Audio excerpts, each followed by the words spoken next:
Chapter 14. For several subsequent days I saw little of Mr. Rochester. In the mornings he seemed much engaged with business, and in the afternoon gentlemen from Millcote or the neighbourhood called, and sometimes stayed to dine with him, when his sprain was well enough to admit of horse exercise. He rode out a good deal, probably to return these visits, as he generally did not come back till late at night. During this interval, even Adele was seldom sent for to his presence, and all my acquaintance with him was confined to an occasional rencontre in the hall, on the stairs, or in the gallery, when he would sometimes pass me haughtily and coldly, just acknowledging my presence by a distant nod or a cool glance, and sometimes bow and smile with gentlemanlike affability. His changes of mood did not offend me, because I saw that I had nothing to do with their alternation. The ebb and flow depended on causes quite disconnected with me. One day he had had company to dinner, and had sent for my portfolio, in order doubtless to exhibit its contents. The gentleman went away early, to attend a public meeting at Millcote, as Mrs. Fairfax informed me, but the night being wet and inclement, Mr. Rochester did not accompany them. Soon after they were gone he rang the bell. A message came that I and Adele were to go downstairs. I brushed Adele's hair and made her neat, and having ascertained that I was myself in my usual Quaker trim, where there was nothing to retouch, all being too close and plain, braided locks included, to admit of disarrangement, we descended. Adele wondering whether the _petit coffer_ was at length come, for owing to some mistake, its arrival had hitherto been delayed. She was gratified. There it stood, a little carton, on the table when we entered the dining room. She appeared to know it by instinct. "Ma boit, ma boit," exclaimed she, running towards it. "Yes, there is your boit at last. Take it into a corner, you genuine daughter of Paris, and amuse yourself with disemboweling it," said the deep and rather sarcastic voice of Mr. Rochester, proceeding from the depths of an immense easy-chair at the fireside. "And mind," he continued, "don't bother me with any details of the anatomical process, or any notice of the condition of the entrails. Let your operation be conducted in silence, tiens toi tranquille and font, comprends tu?" Adele seemed scarcely to need the warning. She had already retired to a sofa with her treasure, and was busy untying the cord which secured the lid. Having removed this impediment, and lifted certain silvery envelopes of tissue paper, she merely exclaimed, "Oh ciel, que c'est beau," and then remained absorbed in ecstatic contemplation. "Is Miss Eyre there?" now demanded the master, half rising from his seat to look round to the door, near which I still stood. "Ah, well, come forward, be seated here." He drew a chair near his own. "I am not fond of the prattle of children," he continued, "for old bachelor as I am, I have no pleasant associations connected with their lisp. It would be intolerable to me to pass a whole evening _tete-a-tete_ with a brat. Don't draw that chair farther off, Mississippi. Eyre, sit down exactly where I placed it, if you please, that is. Confound these civilities. I continually forget them. Nor do I particularly affect simple-minded old ladies. By the by, I must have mine in mind. It won't do to neglect her. She is a Fairfax or wed to one, and blood is said to be thicker than water." He rang, and dispatched an invitation to Mrs. Fairfax, who soon arrived, knitting basket in hand. "Good evening, madam. I sent to you for a charitable purpose. I have forbidden Adele to talk to me about her presence, and she is bursting with repletion. Have the goodness to serve her as auditress and interlocutress. It will be one of the most benevolent acts you ever performed.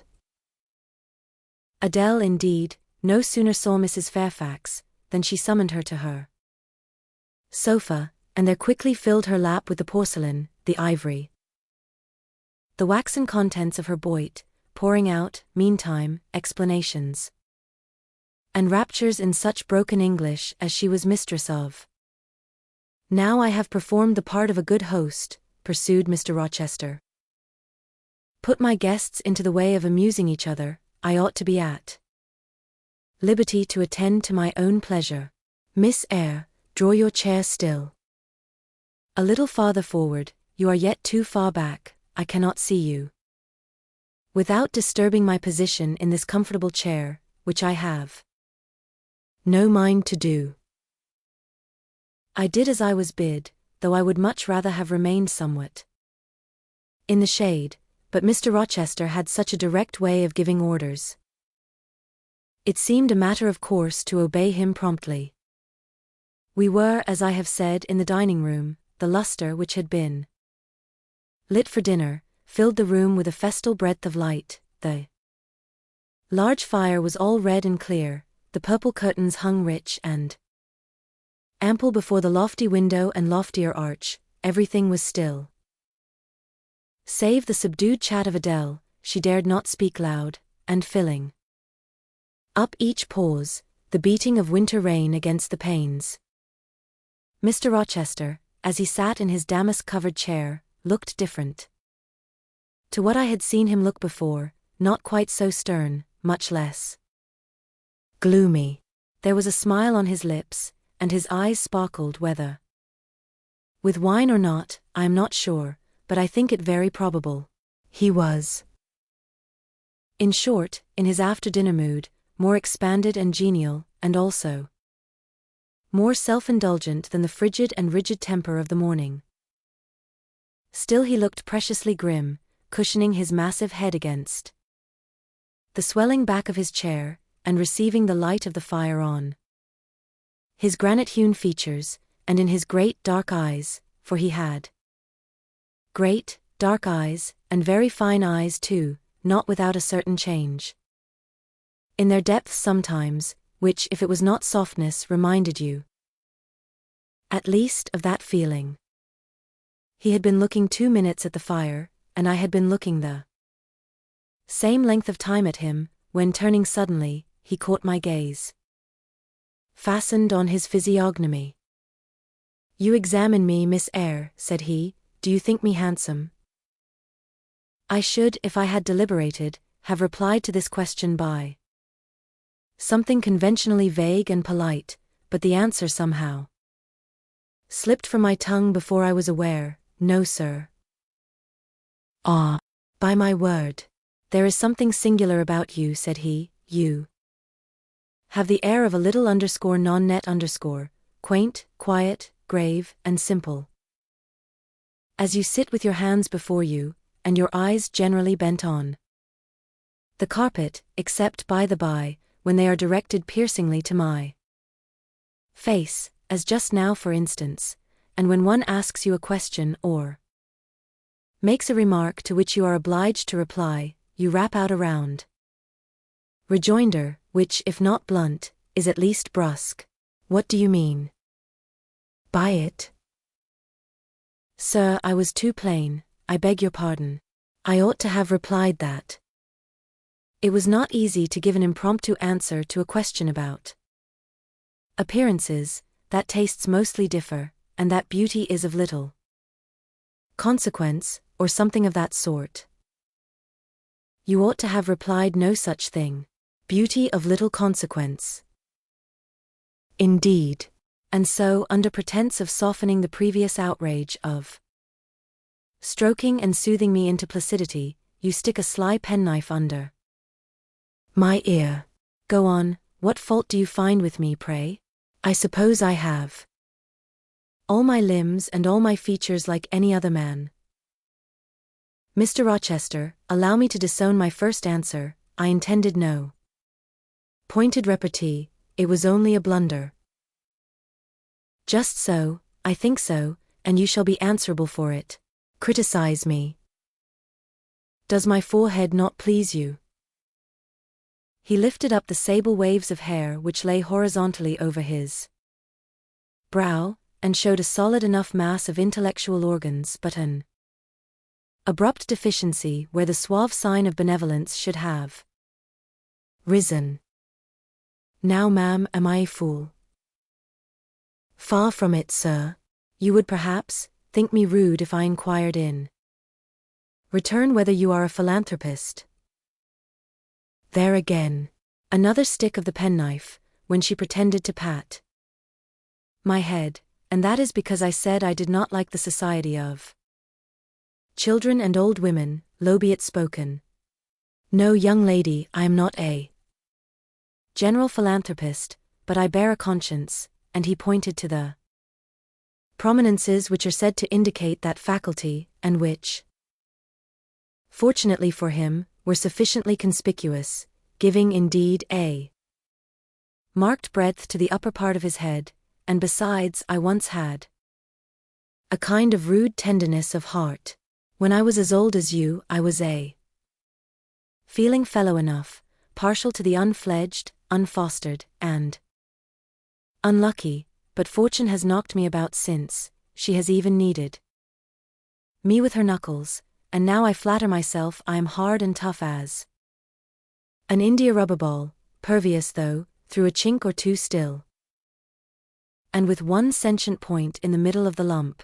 Yes, does that leave hope for me? Hope of what, sir? Of my final retransformation from India rubber back to flesh. Decidedly he has had too much wine, I thought, and I did not know what answer to make to his queer question. How could I tell whether he was capable of being retransformed? You looked very much puzzled, Miss Eyre, and though you are not pretty any more than I am handsome, yet a puzzled air becomes you. Besides, it is convenient, for it keeps those searching eyes of yours away from my physiognomy, and busies them with the worsted flowers of the rug. So puzzle on, young lady. I am disposed to be gregarious and communicative tonight. With this announcement he rose from his chair, and stood, leaning his arm on the marble mantelpiece. In that attitude his shape was seen plainly as well as his face, his unusual breadth of chest, disproportionate almost to his length of limb. I am sure most people would have thought him an ugly man, yet there was so much unconscious pride in his port, so much ease in his demeanor, such a look of complete indifference to his own external appearance, so haughty a reliance on the power of other qualities, intrinsic or adventitious, to atone for the lack of mere personal attractiveness, that, in looking at him, one inevitably shared the indifference, and even in a blind, imperfect sense, put faith in the confidence. I am disposed to be gregarious and communicative tonight, he repeated, and that is why I sent for you. The fire and the chandelier were not sufficient company for me, nor would Pilate have been, for none of these can talk. Adele is a degree better, but still far below the mark. Mrs. Fairfax ditto. You, I am persuaded, can suit me if you will. You puzzled me the first evening I invited you down here. I have almost forgotten you since. Other ideas have driven yours from my head, but tonight I am resolved to be at ease, to dismiss what importunes, and recall what pleases. It would please me now to draw you out, to learn more of you, therefore speak. Instead of speaking, I smiled, and not a very complacent or submissive smile either. Speak, he urged. What about, sir? Whatever you like. I leave both the choice of subject and the manner of treating it entirely to yourself. Accordingly I sat and said nothing. If he expects me to talk for the mere sake of talking and showing off, he will find he has addressed himself to the wrong person, I thought. You are dumb, Miss Eyre. I was dumb still. He bent his head a little towards me, and with a single hasty glance seemed to dive into my eyes. Stubborn, he said, and annoyed. Ah, it is consistent. I put my request in an absurd, almost insolent form. Miss Eyre, I beg your pardon. The fact is, once for all, I don't wish to treat you like an inferior, that is, correcting himself, I claim only such superiority as must result from 20 years' difference in age and a century's advance in experience. This is legitimate, _etgitns_, as Adele would say, and it is by virtue of this superiority, and this alone, that I desire you to have the goodness to talk to me a little now, and divert my thoughts, which are gold with dwelling on one point, cankering as a rusty nail. He had deigned an explanation, almost an apology, and I did not feel insensible to his condescension, and would not seem so. I am willing to amuse you if I can, sir, quite willing, but I cannot introduce a topic, because how do I know what will interest you? Ask me questions, and I will do my best to answer them. Then, in the first place, do you agree with me that I have a right to be a little masterful, abrupt, perhaps exacting sometimes on the grounds I stated, namely, that I am old enough to be your father and that I have battled through a varied experience with many men of many nations, and roamed over half the globe, while you have lived quietly with one set of people in one house? Do as you please, sir. That is no answer, or rather it is a very irritating, because a very evasive one. Reply clearly. I don't think, sir, you have a right to command me, merely because you are older than I, or because you have seen more of the world than I have. Your claim to superiority depends on the use you have made of your time and experience. Humph. Promptly spoken. But I won't allow that, seeing that it would never suit my case, as I have made an indifferent, not to say a bad, use of both advantages. Leaving superiority out of the question, then, you must still agree to receive my orders now and then, without being piqued or hurt by the tone of command. Will you? I smiled. I thought to myself, Mr. Rochester is peculiar. He seems to forget that he pays me £30 per annum for receiving his orders. The smile is very well, said he, catching instantly the passing expression, but speak too. I was thinking, sir, that very few masters would trouble themselves to inquire whether or not their paid subordinates were piqued and hurt by their orders. Paid subordinates. What? You are my paid subordinate, are you? Oh yes. I had forgotten the salary. Well then, on that mercenary ground will you agree to let me hector a little? No, sir, not on that ground, but on the ground that you did forget it, and that you care whether or not a dependent is comfortable in his dependency. I agree heartily. And will you consent to dispense with a great many conventional forms and phrases, without thinking that the omission arises from insolence? I am sure, sir, I should never mistake informality for insolence. 1. I rather like, the other nothing freeborn would submit to, even for a salary. Humbug. Most things freeborn will submit to anything for a salary. Therefore, keep to yourself, and don't venture on generalities of which you are intensely ignorant. However, I mentally shake hands with you.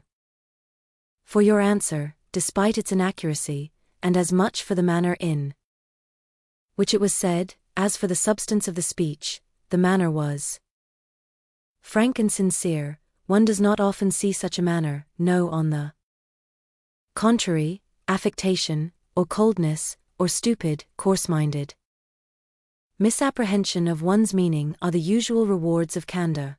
Not 3 in 3,000 raw schoolgirl governesses would have answered me as you have just done. But I don't mean to flatter you. If you are cast in a different mold to the majority, it is no merit of yours. Nature did it. And then, after all, I go too fast in my conclusions. For what I yet know, you may be no better than the rest, you may have intolerable defects to counterbalance your few good points. And so may you, I thought. My eye met his as the idea crossed my mind. He seemed to read the glance, answering as if its import had been spoken as well as imagined. Yes, yes, you are right, said he. I have plenty of faults of my own. I know it, and I don't wish to palliate them, I assure you. God, what I need not be too severe about others. I have a past existence, a series of deeds, a color of life to contemplate within my own breast, which might well call my sneers and censures from my neighbors to myself. I started, or rather, for like other defaulters, I like to lay half the blame on ill fortune and adverse circumstances, was thrust on to a wrong tack at the age of 21, and have never recovered the right course since. But I might have been very different. I might have been as good as you, wiser, almost as stainless. I envy you your peace of mind, your clean conscience, your unpolluted memory. Little girl, a memory without blot or contamination must be an exquisite treasure, an inexhaustible source of pure refreshment, is it not? How was your memory when you were 18, sir? All right then, limpid, salubrious, no gush of bilge water had turned it to fetid puddle. I was your equal at 18, quite your equal. Nature meant me to be, on the whole, a good man, Miss Eyre, one of the better kind, and you see I am not so. You would say you don't see it. At least I flatter myself I read as much in your eye. Beware. By the by, what you express with that organ, I am quick at interpreting its language. Then take my word for it, I am not a villain. You are not to suppose that, not to attribute to me any such bad eminence, but owing, I verily believe, rather to circumstances than to my natural bent. I am a trite commonplace sinner, hackneyed in all the poor petty dissipations with which the rich and worthless try to put on life. Do you wonder that I avow this to you? Know that in the course of your future life you will often find yourself elected the involuntary confidant of your acquaintances' secrets. People will instinctively find out, as I have done, that it is not your forte to tell of yourself, but to listen while others talk of themselves. They will feel, too, that you listen with no malevolent scorn of their indiscretion, but with a kind of innate sympathy, not the less comforting and encouraging because it is very unobtrusive in its manifestations. How do you know? How can you guess all this, sir? I know it well, therefore I proceed almost as freely as if I were writing my thoughts in a diary. You would say, I should have been superior to circumstances, so I should, but you see I was not. When fate wronged me, I had not the wisdom to remain cool. I turned desperate, then I degenerated. Now, when any vicious simpleton excites my disgust by his paltry ribaldry, I cannot flatter myself that I am better than he. I am forced to confess that he and I are on a level. I wish I had stood firm, God knows I do. Dread remorse when you are tempted to err, Miss Eyre. Remorse is the poison of life. Repentance is said to be its cure, sir. It is not its cure.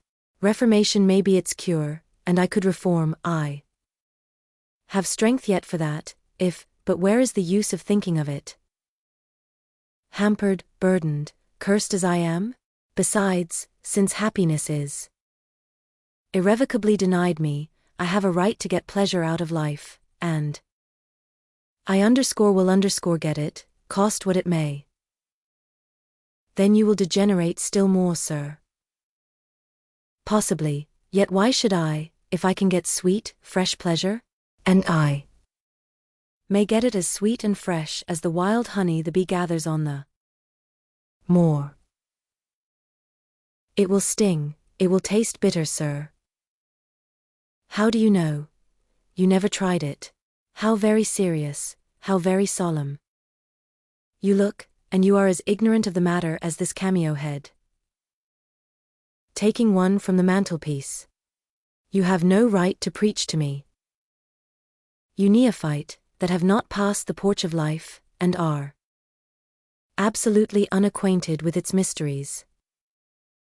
I only remind you of your own words, sir. You said Eyre brought remorse, and you pronounced remorse the poison of existence. And who talks of Eyre now? I scarcely think the notion that flittered across my brain was an error. I believe it was an inspiration rather than a temptation. It was very genial, very soothing, I know that. Here it comes again. It is no devil, I assure you, or if it be, it has put on the robes of an angel of light. I think I must admit so fair a guest, when it asks entrance to my heart. Distrust it, sir, it is not a true angel. Once more, how do you know? By what instinct do you pretend to distinguish between a fallen seraph of the abyss and a messenger from the eternal throne, between a guide and a seducer? I judged by your countenance, sir, which was troubled when you said the suggestion had returned upon you. I feel sure it will work you more misery if you listen to it. Not at all, it bears the most gracious message in the world. For the rest, you are not my conscience keeper, so don't make yourself uneasy. Here come in, bonny wanderer. He said this as if he spoke to a vision, viewless to any eye but his own, then folding his arms, which he had half extended, on his chest. He seemed to enclose in their embrace the invisible being. Now, he continued, again addressing me, I have received the pilgrim, a disguised deity, as I verily believe. Already it has done me good. My heart was a sort of charnel, it will now be a shrine. To speak truth, sir, I don't understand you at all. I cannot keep up the conversation, because it has got out of my depth. Only one thing I know, you said you were not as good as you should like to be, and that you regretted your own imperfection. One thing I can comprehend, you intimated that to have a sullied memory was a perpetual bane. It seems to me that if you tried hard, you would in time find it possible to become what you yourself would approve, and that if from this day you began with resolution to correct your thoughts and actions, you would in a few years have laid up a new and stainless store of recollections, to which you might revert with pleasure. Justly thought, rightly said, Miss Eyre, and at this moment I am paving hell with energy. Sir, I am laying down good intentions, which I believe durable as flint. Certainly, my associates and pursuits shall be other than they have been. And better. And better, so much better as pure or is than foul dross. You seem to doubt me. I don't doubt myself. I know what my aim is, what my motives are, and at this moment I pass a law, unalterable as that of the Medes and Persians, that both are right. They cannot be, sir, if they require a new statute to legalize them. They are, Miss Eyre, though they absolutely require a new statute. Unheard of combinations of circumstances demand unheard of rules.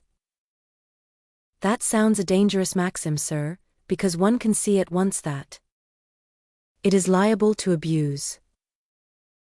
Sententious sage. So it is, but I swear by my household gods not to abuse it. You are human and fallible. I am, so are you. What then?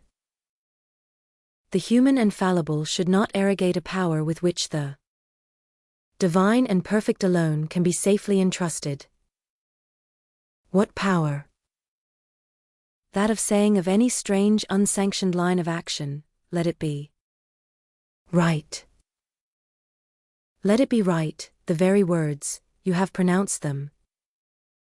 May it be right then, I said, as I rose, deeming it useless to continue a discourse which was all darkness to me, and besides, sensible that the character of my interlocutor was beyond my penetration, at least beyond its present reach, and feeling the uncertainty, the vague sense of insecurity, which accompanies a conviction of ignorance.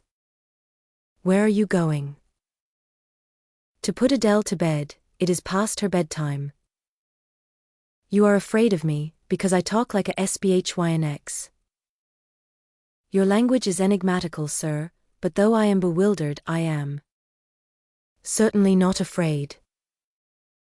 You are afraid, your self-love dreads a blunder. In that sense I do feel apprehensive, I have no wish to talk nonsense. If you did, it would be in such a grave, quiet manner I should mistake it for sense. Do you never laugh, Miss Eyre? Don't trouble yourself to answer, I see you laugh rarely, but you can laugh very merrily. Believe me, you are not naturally austere, any more than I am naturally vicious. The Lowood constraint still clings to you somewhat. Controlling your features, muffling your voice, and restricting your limbs, and you fear in the presence of a man and a brother, or father, or master, or what you will, to smile too gaily, speak too freely, or move too quickly, but in time, I think you will learn to be natural with me, as I find it impossible to be conventional with you, and then your looks and movements will have more vivacity and variety than they dare offer now. I see at intervals the glance of a curious sort of bird through the close-set bars of a cage, a vivid, restless, resolute captive is there. Were it but free, it would soar cloud high. You are still bent on going. It has struck 9, sir. Never mind, wait a minute, Adele is not ready to go to bed yet. My position, Miss Eyre, with my back to the fire, and my face to the room, favors observation. While talking to you, I have also occasionally watched Adele. I have my own reasons for thinking her a curious study, reasons that I may, nay, that I shall, impart to you some day.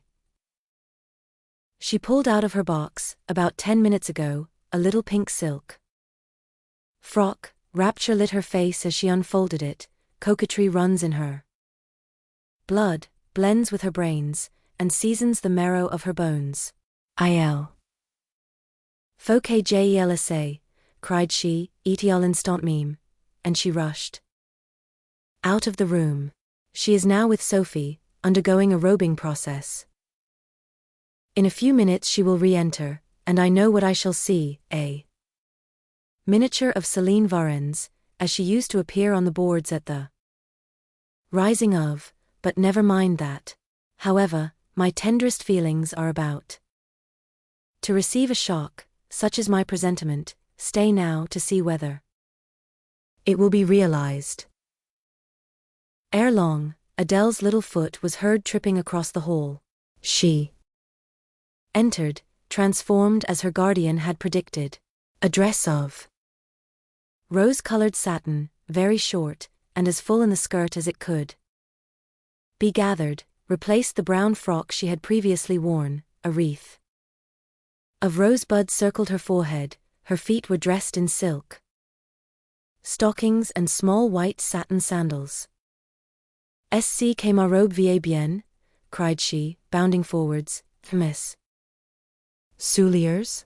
Etmesbas? Tennis, je crois que je vais danser."